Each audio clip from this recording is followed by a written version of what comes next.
una vez más, multicultural, multifacético.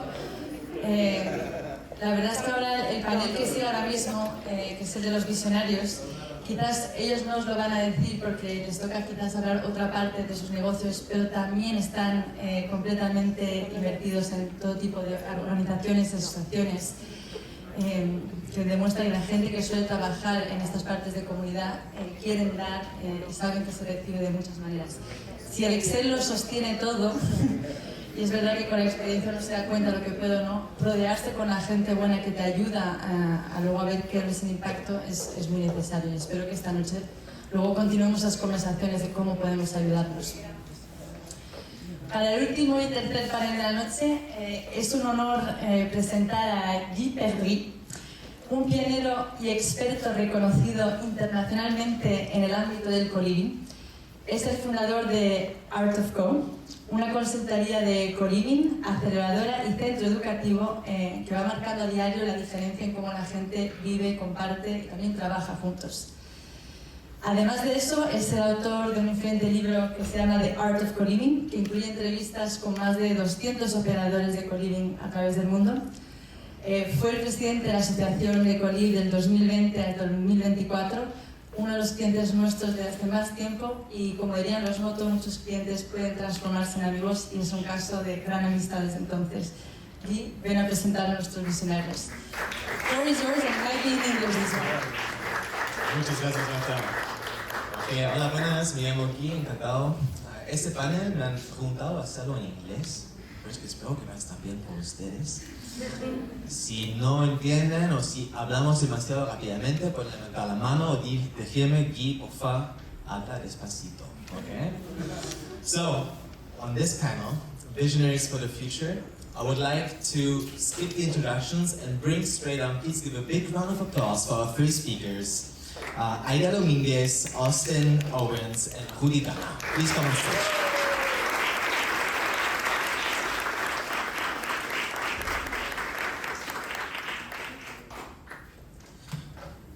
Alright, so let's get ahead, and it would be really cool if each of you could really just quickly introduce yourself and just what you do.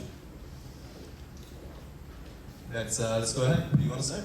Yeah, I'm Austin. I came to this country 8 years ago. My career kind of started in tourism, and I moved into building, and now I develop communities in Hawaii, Samana. I love this place. I'm very happy to be here. Nice. And actually, when you say you develop communities, what is that? Residential communities. Okay, nice. Rudy? Good night. Just an introduction, I have to say it's the first time ever I'm very solicited as a speaker. I don't recognize one single face in public. Okay? First time, so never happened before. So that's great. Obviously, I don't have the right community. Okay, so I'm the founder of a company called Pyhex, which is the largest co-working in the country today. And we try to serve the community of entrepreneurs, which is very complicated, honestly. Thank you. And Aida? Hi, good evening, everyone. I'm Aida. I'm a corporate lawyer. I studied a little bit of context. I went to school and I studied business admin. Then I came back home. I grew up here, born and raised in DR, and I studied law. So you put that in a blender, that gets you to a corporate lawyer.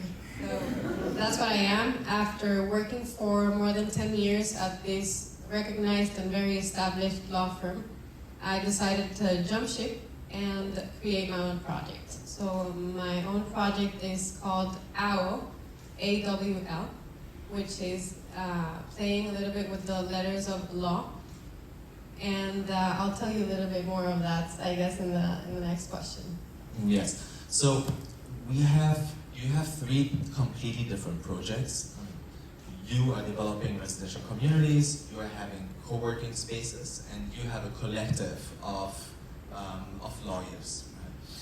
Right? Now, my question is like, how do you nurture the communities that you represent? For example, in your space, how do you nurture the community in your buildings, in your co-workings, and for you with your collective?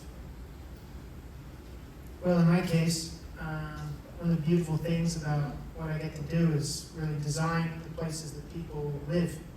And so to nurture what that community is means developing in a way that gives back to the community, inviting people in that care about the place, that love it, that want to make their lives there.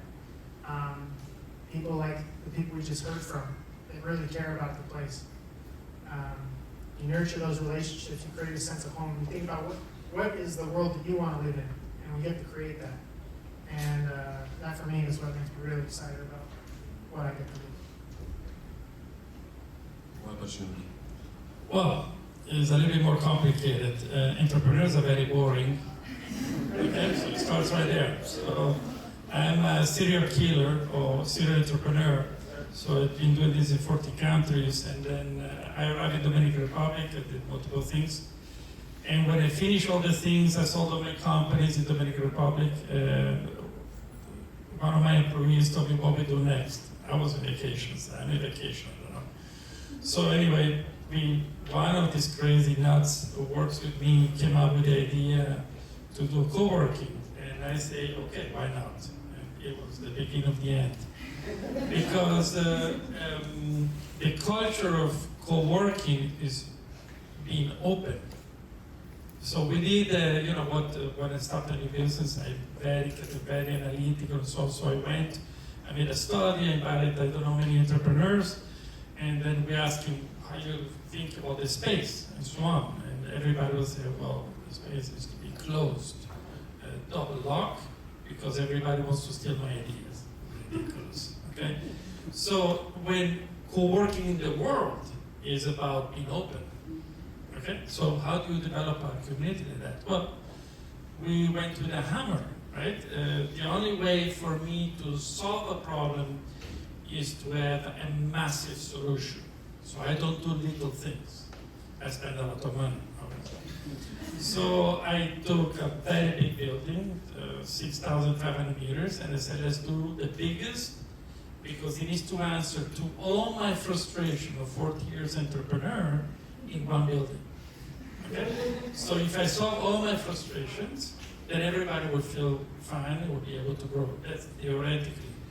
The first people coming, they come in, and this is, I really want to be short, the first people coming to my community, Pyhex, work is the name, they came in, I like this office, they went in, and they looked for the key, and they closed themselves in for 3 months. And slowly, and this was the magic of what we have created, they left, they maybe forgot it open, and after 4 months, all the doors were open. Because they understood that the magic of co-working is outside and not inside. Okay? Now, outside is also distraction, but the idea was that if you talk with other people, which Dominicans don't know what networking is, they really don't know. It's a too complicated word. So they open the door, somebody stops, hey, I'm Rudy, hey, so they start talking. And with talking, with exchange comes growth. It took us years. So just to summarize, your aspect of nurturing also came up organically and by... By nurturing is really a hammer in my hand, and nurturing by hammering.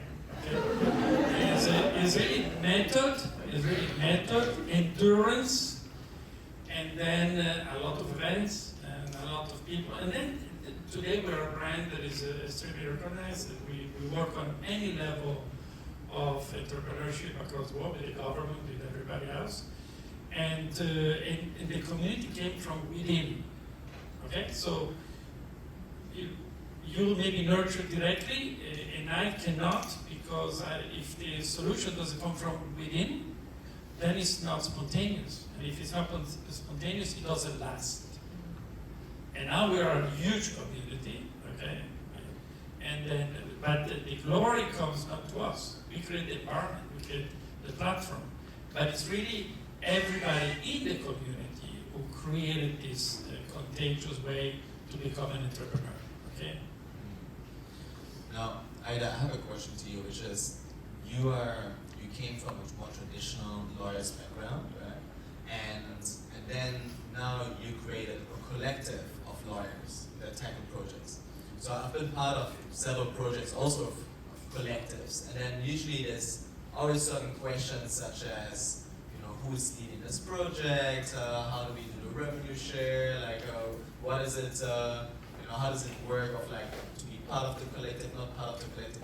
So for you and your community, how do you organize yourself? How do you maintain this feeling of community between people while also running it as a business? Yeah, that's a great question. I guess I ask myself that question all the time too. So I'll give some information before answering that question. OWL is, as he was saying, it's a collective of lawyers. We're proposing a reinvention of how legal services are provided, in the sense that instead of hiring lawyers properly in the payroll, having to pay and look for X amount of money each month to pay for these distinguished and very, very talented lawyers specialized in their specific industries, what we do is we have them part of OWL, like an affiliation membership program that we have designed, so that they feel that they're part of and they invest into it, and it has an important effect in terms of belonging. And right now we have 18 lawyers part of OWL, and it's a strong pool of lawyers. So when a client comes to us, we match that client with a lawyer. It's not a marketplace, I must specify, because we guarantee quality. So we're in every single project, we have crossing to guarantee that quality. So to answer your question, Guy, when you think of community, law is not the first industry that comes to mind. I would say it's the last industry that comes to mind. Law is very traditional, very conservative, very static. So trying to incorporate community and its meaning into law has been quite a challenge, but we've been guided by the best. And what we do is try to create a culture where, and I'm sure we can all agree on this fact, having lawyers as clients, members, let's say, is very hard. We know that they can be very demanding, they know what they want, sophisticated, and wouldn't get anything as an answer. Let's say they wouldn't conformarse in Spanish. A little bit of Spanish here. So what we do is we try to create a culture that they feel that they belong to. That's one. We create also different events that can be of interest to them. So let's say we identify legal events that for them are important to participate, newsletters, for example, and most importantly, we make them part of each project. So one, it's sophisticated projects. So let's say this administration, this brand that is under one same umbrella is constantly trying to find projects of interest, and we split the percentage of the quote that is hired in a way that is attractive to them. So I guess it's part of, let's say, tangible and intangible benefits that they can identify and benefit from. And so, like to what you said, and also like to all the three of you. So for example, I come from a co-living background. So, which means like co-living, I used to run co-living spaces where would be like 15, 20 people all living in one house. And what I realized is that if I don't put certain attention to, for example, community dynamics, if I don't host every 2 weeks like a very specific event where people can come and share about how they feel and what their problems are, etc., then eventually it will explode and we're going to have conflict and it's going to impact. So I created these sort of rituals. There are certain rituals in the organization, like for example, every 2 weeks we have this event, like when you're a new resident, you go through a specific like welcoming event, you also go through specific like intention cards that you have to fill out that primes you on like what you want to do. my question to you is like, what are the rituals that you have been creating within your organization that creates a sense of community? Or have you not? Maybe you haven't. Maybe you're just like, offering your co-working and your buildings, and there's no process at all, and it's happening organically. And if so, like, why haven't you tried it? I love rituals. Me and Lacey do that in our relationship a lot, and I think that's embedded in our DNA. The traditions, the things we do on a day-to-day basis, on a week-to-week basis, to remind ourselves of our values and the things that we love. Hawaii is shaping up to be a wellness community. So some of the stuff that we do revolves around rituals related to getting into ice baths together in the mornings, going and doing yoga together, cooking together, creating community gardens together. And this helps unite us as a community, gives us activities to do, gives us, a chance to kind of appreciate, value, and reaffirm everything that's important to us in our lives. And I think that is super important in creating a community and helping define and set that culture. Thank you. And for example, if I were to go to your residential community, can you walk me through maybe a week, or is there any types of events or rituals, like you said, that would be happening? Or? Yeah, every week, and it's not that the whole community is getting together to do this, but every week there's activities in our community, in our neighborhood, that people put on to get together. Zumba, yoga, gardening. In Karaya, permaculture is kind of the center of the concept. We want to be, actively growing our own food. We want to know where our food comes from. I feel like we're really disconnected from nature. I'm reminded of that when I come to the city here in a big way. And I also am reminded how much I appreciate waking up every morning with the birds and with the trees and that beautiful connection we have. So to be able to live in a community where you're around like-minded individuals, and you get to wake up, and you get to all go out to the garden together and pick the stuff that you're going to eat for your salad for lunch, that's a special thing.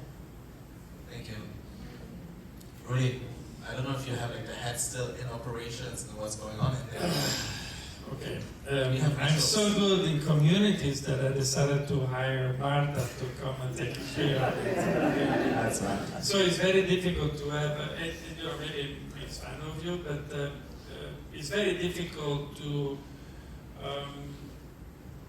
in a certain sense, identify myself in pushing and always driving to push in the maximum boundaries that you can reach. My entire life I work in technology, so my entire life has been developing, doing stuff that nobody did before. So in co-working, we really wanted to have something. Again, it was very important for me to eliminate all the possible frustrations that I had in 40 years. Imagine, long list. Murphy's Law is tattooed my back on every single language. Okay? Think about it, 40 counters of frustration. Okay? So all that is really bad. So on one side, I need to bring efficiency. Right? For if there is no efficiency, there is chaos. And there is chaos, nobody can work. So it goes against a little bit the community. That's why entrepreneurs are very difficult to commute. I don't know. Okay. So I really asked Marta to come in. She started 2 weeks ago, and we are now best friends, right? Because she has crazy ideas, and I said, so do whatever you want, develop your community, and let's make it work, right? So you need really a specialist to do it, right? So I'm not the antagonist of community, absolutely not. But again, I need to really be sure that everybody takes maximum advantage of the model and embraces the model to make sure that continue to grow. And the average growth in our community is 30% per year, which is huge. I'm sorry to say it's really huge. And we have companies that go from one membership, I want to be an entrepreneur, to people, to companies that have 200 employees under our roofs. We have 3 locations, growing. So the community started when they saw that the client was next door. So they needed to talk. So when there is talking, there is this sense of community. Because when 2 people talk, somebody wants to help. Somebody knows somebody. So I believe that in our sense, the community is really the fact that we know each other constantly. That's why this is very strange. I don't know any one of you, because nobody operated an entrepreneurship platform. And everybody knows me for that, and vice versa. Okay? So for me, it's now very exciting, right? Because now we're going to try to develop a community to give something more to entrepreneurs that is not only efficiency, economy of scale, events. All of our events are, we have 30 events per month, at least, even more, any size. And people go there and they find inspiration, efficiency, or self-learning, growth. And a definitely experience, but is, again, an entrepreneur is one direction, and if you start to deviate, then it slows down. Okay, so again, I think that it will be very interesting the next 3 to 5 months, because we're going to be one step to another one. So let's see each other in 6 months if that works. Thanks, Rudy. I could not answer you better. Sorry. You did great. By the way, like somebody said, I'm sorry, I didn't have the time to write you a shorter letter. Okay. By the way, we have a community of thousands of people. Okay, so it's very big. Aida, practical things. You, with your collective, you mentioned that you do certain things like you host events. I assume they're in real life. You mentioned newsletter. I was part back in 2012 of a collective of like digital nomads. And at that time, like we would do things like every week you would have a new buddy where you would then connect and have a 10-minute call every day. And then we would have the success newsletter every week to highlight each other's success and kind of then. So what are the rituals that you are creating within the collective? Okay, rituals might not be the word I choose, again. Law industry, right? Yeah. So practices could be. We have direct channels with our members. I would, again, mention events. But I guess I wouldn't want to focus on the what, but on the how. In what sense? In the sense that understanding we're talking about independent lawyers, think of it as Uber, right? They're taxi drivers, but they choose that their platform of interest or of preference is Uber. So understanding that they like that their taxi is red, that they only have 2 hours to be part of Uber every day. So we design that, let's say, we cater to that availability. So respecting what they're willing to give to the community, I guess it makes it even more attractive to be part of the community. So I guess it's respecting their plans, respecting their identity. We make the best out of it by, let's say, and I'll give specific examples of the events that we've been hosting. Let's say one, we had an accountant come, and we know that they're independent lawyers, right? So an accountant to give them tips in an hour exactly, like a pop-up of knowledge. So that's an example. Another on how to be more productive, and let's say if that's on how to be more productive, we did this giveaway of a legal event that costs X amount of money, so you translate it at the same time to something that they enjoy. So I don't know if this answers your questions, but it does, and I think like conclusion, at least like from what I've seen, is the best types of communities are those where people that activate people's needs. Like whether it is you, like you have desires like waking up in nature, feeling connected to your surroundings. If you create a space that does that, then you're gonna feel part of that. Same thing for co-working, same thing for your collective. I know that this community here is also very hungry and probably thirsty. And so I want to thank the three of you for being here. Let's give them a big round of applause.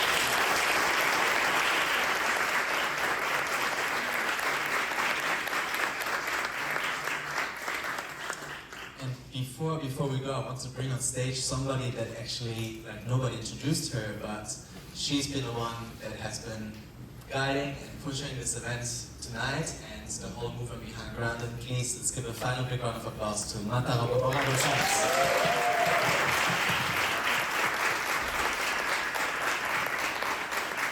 By the way, it's his birthday today, so I think we just...